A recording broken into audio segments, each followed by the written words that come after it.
Hi friends, 10th class చదువుతున్నటువంటి విద్యార్థులకు ఇక పరీక్షలన్నీ కూడా చివరి దశకు వచ్చాయి. మరి మనకి సోషల్ అనేటువంటిది ఇక ఒక్కడే మిగిలి ఉంది. ఖచ్చితంగా దీంట్లో జనరల్గా లేదా కరెంట్ అఫైర్కి సంబంధించి 1 or 2 బిట్స్ అయితే ఖచ్చితంగా అడుగుతారు. అందుకని ఇక్కడ కొన్ని బిట్లు అయితే మీకు చెప్పదలిచాను ఫ్రెండ్స్.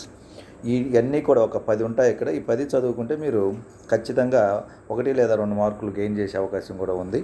మొదటిసారి మన ఛానల్ చూస్తుంటే సబ్స్క్రైబ్ చేసుకోండి.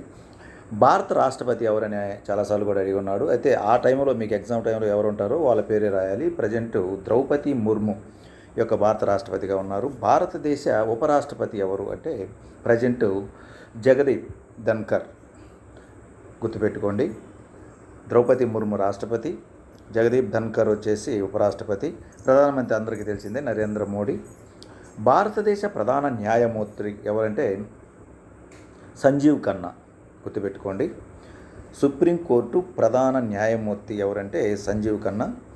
అదే ఆర్బీఐ గవర్నర్ ఎవరంటే సంజీవ్ మల్హోత్రా. ఆర్బీఐ గవర్నర్, ఈ రెండింటికి కన్ఫ్యూజ్గా కాకండి. ఆర్బీఐ అంటే డబ్బు గురించి, మనీ గురించి చెప్పేది కాబట్టి మల్హోత్రా, సంజీవ్ మల్హోత్రా అలా గుర్తుపెట్టుకోండి. సుప్రీంకోర్టు న్యాయమూర్తి కాబట్టి ఒకటి గుర్తుంటే ఒకటి గుర్తుంటుంది. లోక్సభ స్పీకర్ వచ్చేసి ఓం బిర్లా. భారతదేశ హోంమంత్రి వచ్చేసి అమిత్ షా. భారత రక్షణ మంత్రి వచ్చేసి రాజ్నాథ్ సింగ్. ఇవన్నీ పాతవే, లాస్ట్ ఇయర్ కూడా ఇవి అడిగి ఉన్నారు. భారత ఆర్థిక శాఖ మంత్రి నిర్మలా సీతారామన్, ఇది కూడా మీకు గుర్తుంటుంది. ఆరోగ్య శాఖ మంత్రి వచ్చేసి మన్సుఖ్ మాండవ్య. మనసు అనేది ఆరోగ్యానికి సంబంధించిన పదం కాబట్టి మన్సుఖ్ మాండవ్య ఆరోగ్య శాఖ మంత్రి అన్నమాట. భారతీయ రైల్వే శాఖ మంత్రి వచ్చేసి అశ్వని వైష్ణవ్. ఇది ఈ మంచి ఇంపార్టెంట్ బిట్టు. భారతీయ విద్యాశాఖ మంత్రి ధర్మేంద్ర ప్రధాన్ అన్నమాట. అదేవిధంగా విద్యాశాఖ మంత్రి ఖచ్చితంగా గుర్తుపెట్టుకోవాల్సినటువంటి బిట్ ఇది. మనకి రాష్ట్రంలో అయితే నారా లోకేష్. భారతదేశంలో కేంద్రంలో అయితే ధర్మేంద్ర ప్రధాన్.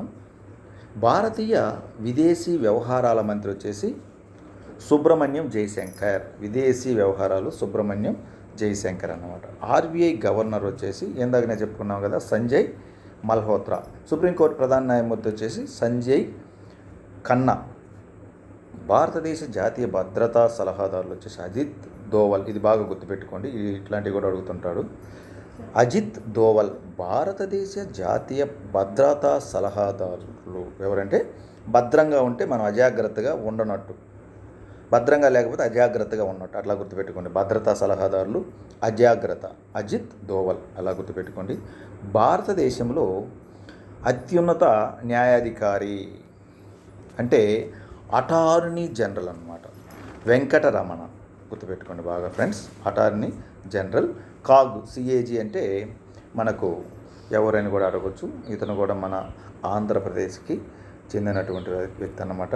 ఇతను సంజయ్ మూర్తి గుర్తుపెట్టుకోండి. ఓకే ఫ్రెండ్స్, ఇవన్నీ కూడా మీకు గుర్తుంటాయనుకుంటున్నాను. వీటిల్లో గతంలో అడిగినటువంటి ఏమిటి ఒకసారి చూద్దాం. భారతదేశ లోక్సభ స్పీకర్ అడిగారు, అదేవిధంగా విద్యాశాఖ మంత్రి అడిగాడు, ఆర్బీఐ గవర్నర్ అడిగారు, సుప్రీంకోర్టు ప్రధాన న్యాయమూర్తి అడిగారు. ఇవన్నీ గుర్తుపెట్టుకోండి. ఓకే ఫ్రెండ్స్, మొదటిసారి మన ఛానల్ చూస్తుంటే సబ్స్క్రైబ్ చేసుకోండి. ఇటువంటి జనరల్ స్టడీస్కి సంబంధించిన బిట్లు మన ఛానల్ నందు అందించబడతాయి.